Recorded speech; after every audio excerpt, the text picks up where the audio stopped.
Saat ini kita akan membahas jurnal pembalik. Jurnal pembalik yaitu jurnal yang dibuat pada awal periode sebagai kebalikan dari sebahagian jurnal penyesuaian pada akhir periode sebelumnya. Yang menjadi pertanyaan, apakah semua jurnal penyesuaian pada akhir periode sebelumnya harus dibuat jurnal pembalik? Nah, perlu dipahami sifat jurnal pembalik. Yang pertama, opsional, yaitu dapat dilakukan, dapat pula tidak dilakukan. Yang kedua, tidak semua ayat jurnal penyesuaian bisa dibuat jurnal pembalik, akan tetapi yang bisa dibalik yaitu hutang biaya, selanjutnya piutang pendapatan atau pendapatan yang masih harus diterima. Yang ketiga, pendapatan diterima di muka jika diakui sebagai pendapatan.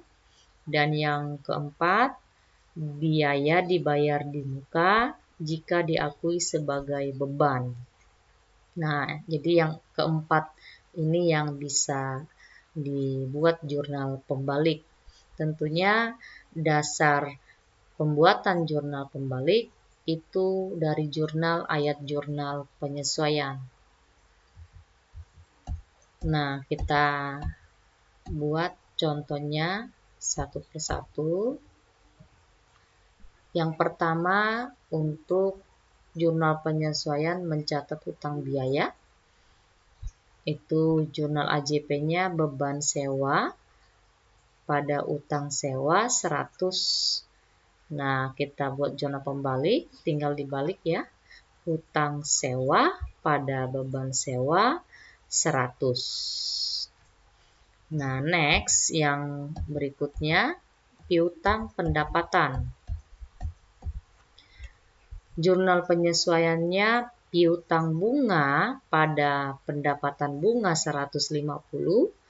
Nah, kita buat jurnal pembaliknya, pendapatan bunga pada piutang bunga 150. 150 ini sebesar yang masih harus diterima ya. Selanjutnya yang ketiga, pendapatan diterima di muka jika diakui sebagai pendapatan.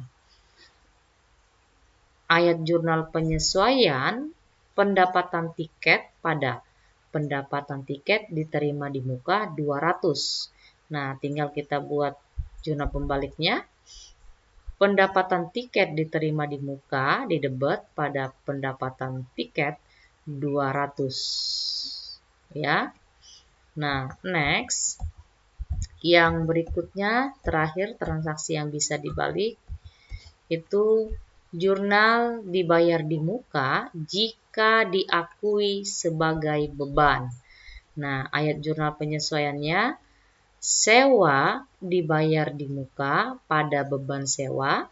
Itu kita buat jurnal pembalik menjadi beban sewa pada sewa dibayar di muka. Ya. Nah, keempat inilah yang bisa kita buat jurnal pembaliknya. Nah, yang perlu kita pahami mengenai jurnal pembalik ini ya, yaitu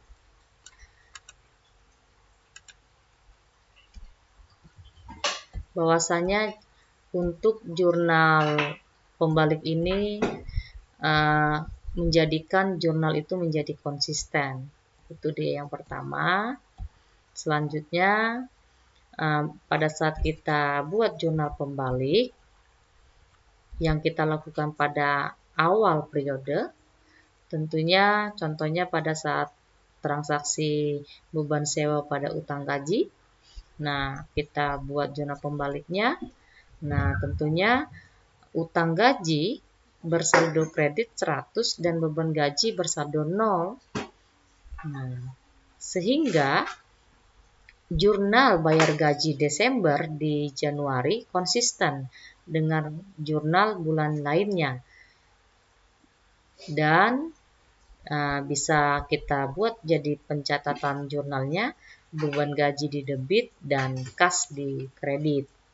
Nah, seperti itu penjelasannya mengenai jurnal pembalik ini. Terima kasih.